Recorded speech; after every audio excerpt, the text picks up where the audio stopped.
आपण आता स्पर्श करून केले जाणारे अत्याचार आणि स्पर्श न करता केले जाणारे अत्याचार या दोन्ही अत्याचारांची काही उदाहरणे पाहिजे।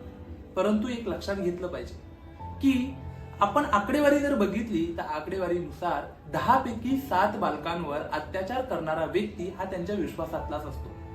आता विश्वासातला म्हणजे कोण? तो आपल्या घरातला असू शकतो, नातेवाईक असू शकतो किंवा आपल्या आजूबाजूला राहणारा।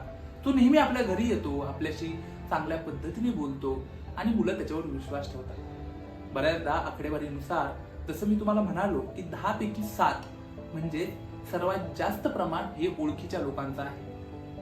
आता हा अत्याचार करणारा व्यक्ती कोणत्या चित्रपटातल्या व्हिलन सारखा दिसत नाही। अर्थात तो तुमच्या आणि माझ्यासारखा सर्वसामान्य घरातलाच असतो किंवा मुलं निरागस पद्धतीने त्याच्याकडे बघतात आणि तोही अत्यंत निरागसपणे मुलांसोबत वागतो, पालकांसोबत वागतो। पालक त्याच्यावरती विश्वास ठेवतात, मुलं त्याच्यावरती विश्वास ठेवतात आणि तो व्यक्ती त्या विश्वासाचा गैरफायदा घेतो।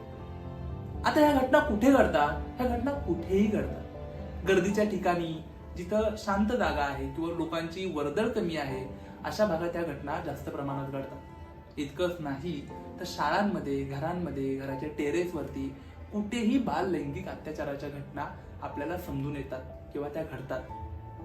बालकांवर होणाऱ्या अशा घटनांचा त्यांच्या आयुष्यावरती प्रचंड मोठ्या प्रमाणात दुष्परिणाम होतो। बालक ह्या घटना विसरत नाही। अशा वेळेस आपण त्यांच्यासोबत उभं राहणं तितकंच गरजेचं आहे।